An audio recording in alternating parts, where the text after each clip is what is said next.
Assalamualaikum warahmatullahi wabarakatuh. Halo sadayana, abdi dari kelompok tilu. Nah, pada kesempatan ieu abdi hayang nyarioskeun cerita babat nih, anu judulna Babat Sumur Bandung. Cek carita mah Sumur Bandung teh dijieun ku Bupati Bandung kedua Raden Adipati Wiranata Kusuma II. Harita anjeunna mulih ti Subang diiring ku para panggawa. Lantaran kesalampahan jauh tur geus ngarasa capek pisan, tuluy Raden Adipati teh terus dihiji teuweung pikeun ngareureuhkeun heula kacapena. Anjeunna ngarande dina hiji tangkal anu kawilang gede, tetekenna ditancepkeun kana taneuh reup Raden Adipati teh kuleum ditungguan ku para panggawa satiana.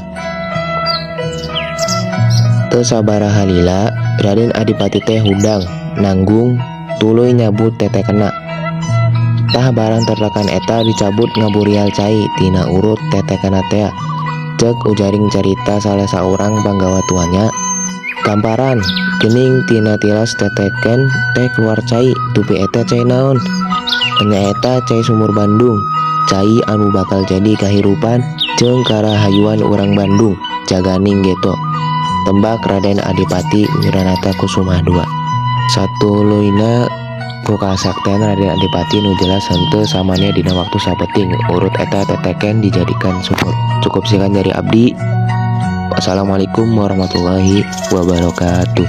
Hatur nuhun.